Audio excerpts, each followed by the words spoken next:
Praise the Lord everyone. आत्मा की आवाज में आप सभी का पुनः मैं स्वागत करता हूं। मेरे प्रियो, आज हम मनन के लिए निकालेंगे भजन संहिता की पुस्तक, उसका 113वां अध्याय, द बुक ऑफ साम चैप्टर 113। मेरे प्रियो, जब हम इस अध्याय का मनन करते हैं तो यह अध्याय मुझे और आपको इन बातों को सिखाता है कि मेरा और आपका परमेश्वर एक महान परमेश्वर है। फिर भी महान होने के बावजूद भी मेरा और आपका परमेश्वर नम्र और दीन होकर मेरे और आपके जीवनों में अपने अद्भुत कामों को करता है। यह वचन मुझे और आपको इन ओर इशारा करता है कि हमें यह नहीं भूलना है कि मेरा और आपका परमेश्वर एक महान और सर्वसामर्थी परमेश्वर है। लेकिन इसके बावजूद भी कई बार हम इन बातों को देखते हैं कि जब हम अपने प्रभु के समीप जाते हैं तो वो नम्रता और दीनता के साथ मेरी हर एक बातों को स्वीकार करता है। इसलिए दाऊद अपने भजन में परमेश्वर की स्तुति के विषय में वर्णन कर रहा है, और सिर्फ वर्णन ही नहीं कर रहा है, वो ये कहता है कि जिसकी हम आराधना कर रहे हैं वो आराधना और स्तुति के योग्य परमेश्वर है।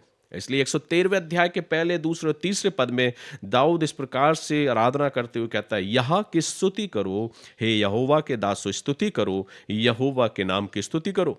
यहोवा का नाम अब से लेकर सर्वदा तक धन्य कहा जाए, उदयाचल से लेकर अस्त्याचल तक यहोवा का नाम स्तुति के योग है। सो मेरे प्रियो, भजन का लिखने वाला दाऊद इन बातों को कहता है कि उस परमेश्वर की स्तुति और आराधना करो। सुबह से शाम तक हर समय परमेश्वर की आराधना और उसकी स्तुति होना चाहिए। अक्सर हम ये सोचते हैं कि हफ्ता में एक बार जब हम प्रभु के भवन में, आराधनालय में, चर्च या गिरजाघर में जाकर या विशेष मौके, विशेष अवसर पर ही हम प्रभु की आराधना को कर सकते हैं। लेकिन परमेश्वर का वचन दाऊद इन बातों को कहता है कि परमेश्वर की आराधना और स्तुति केवल विशेष अवसर, विशेष मौके या आराधना या चर्च के समय ही नहीं, लेकिन यह आराधना हमारे जीवन शैली का एक हिस्सा होना चाहिए, जिसमें हम हर समय अपने प्रभु की आराधना और स्तुति करें। आगे लिखता है, यहोवा सारी जातियों के ऊपर महान है और उसकी महिमा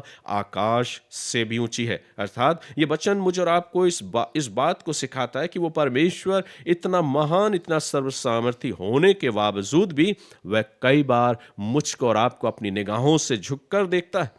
और इसलिए इन बातों को हमें नहीं भूलना है कि हमारा परमेश्वर दूर नहीं है। जैसा कि हम कहते हैं कि वो स्वर्गों के स्वर्ग में विराजमान है, वो आकाश में, उन स्वर्गों के स्वर्ग में विराजमान अपने स्वर्गदूतों के साथ हमारे और आपकी ओर अपनी निगाहों को करता है। तो इसका उद्देश्य ये नहीं है कि मेरा और आपका परमेश्वर बहुत दूर है, लेकिन ये वचन मुझे इन बातों को सिखाता है कि वो परमेश्वर इतना महान होने के बावजूद भी मुझे और आपको निरंतर देखता है। वो हमसे दूर नहीं, पर वो हमारी छोटी सी छोटी बातों की भी चिंता करता है और मेरे लिए विशेष कार्यों को करता है। मेरे प्रियो, जैसे ही हम आगे वचन में पढ़ते हैं तो लिखा है कि और आकाश और पृथ्वी पर भी दृष्टि करके उनके लिए झुकता है। अर्थात वो परमेश्वर दूर नहीं, पर दूर जब हम कहते हैं कि वो स्वर्गों के स्वर्ग में विराजमान है, तो हमें यह नहीं भूलना कि वो कितना सर्वसामर्थी परमेश्वर, लेकिन इतना अपने उस सामर्थ्य के बावजूद भी वचन कहता है कि वो झुककर अपने लोगों को वो देखता है और दृष्टि करने के लिए वो झुकता है। वह कंगाल को मिट्टी पर से और दरिद्र को घूरे पर से उठाकर ऊंचा करता है कि उसके प्रधानों के संग, अर्थात अपनी प्रजा के प्रधानों के संग बैठाए। वह बांझ को घर में लड़कों की आनंद करने वाली माता बनाता। यह की स्तुति करो। सो मेरे प्रियो, यह वचन मुझे इन बातों को सिखाता है कि परमेश्वर जो महान परमेश्वर है, वो अपने लोगों की ओर अपनी दृष्टि को करता है। वो महान होने के बावजूद भी नम्रता और दीनता के साथ मेरे और मुझे और आपको उठाता है। वह कंगाल की सुधि रखता है। वो गरीबों पर, कमज़ोरों पर, टूटे हुए लोगों को वो अपने हाथों से संभालता है। ये वचन मुझे सिखाता है कि अगर हम और आप अपने आप को कई बार ज़िंदगी में खुद को बहुत छोटा या कमज़ोर या अनदेखा महसूस कर रहे हैं कि कोई मेरी सुधि नहीं ले रहा, तो मुझे ये नहीं भूलना है कि स्वर्ग का परमेश्वर मुझे और आपको निरंतर देख रहा है। ये मुझे याद रखना है कि मेरा और आपका परमेश्वर मुझे ऊपर उठा सकता है। वचन कहता है वो हर एक असंभव परिस्थितियों को भी बदल सकता है। और इसलिए जब दाऊद लिखता है वह बांझ को घर में लड़कों की आनंद करने वाली माता बनाता, जब दुनिया की सोच और दुनिया की ताकत ये कहने लगे कि तुम अपने जीवन में उस संतानों की आशीष को नहीं पा सकते। उस समय में भी उम्मीदें खत्म नहीं होती, क्योंकि जहाँ परमेश्वर अपने कार्य की शुरुआत करता है, वहाँ असंभव परिस्थितियाँ भी संभव होती हुई नज़र आती हैं। सो मेरे प्रियो, हमें ये नहीं भूलना है कि मेरा और आपका परमेश्वर इतना महान परमेश्वर है, जो निरंतर मेरे और आपकी ओर दृष्टि करता है और वो देखता है कि कौन असहाय है, कौन दुखी है, और उनके दुख और उनकी हर एक तकलीफ़ों को दूर करके उनके मन को आनंद से भरता है। वो परमेश्वर जो मुझे और आपको आज का ये जीवन दिया और मुझे और आपको ऐसा ज़िंदगी दिया कि हम आनंद के साथ आज अपने दिन को व्यतीत करने पाएँ।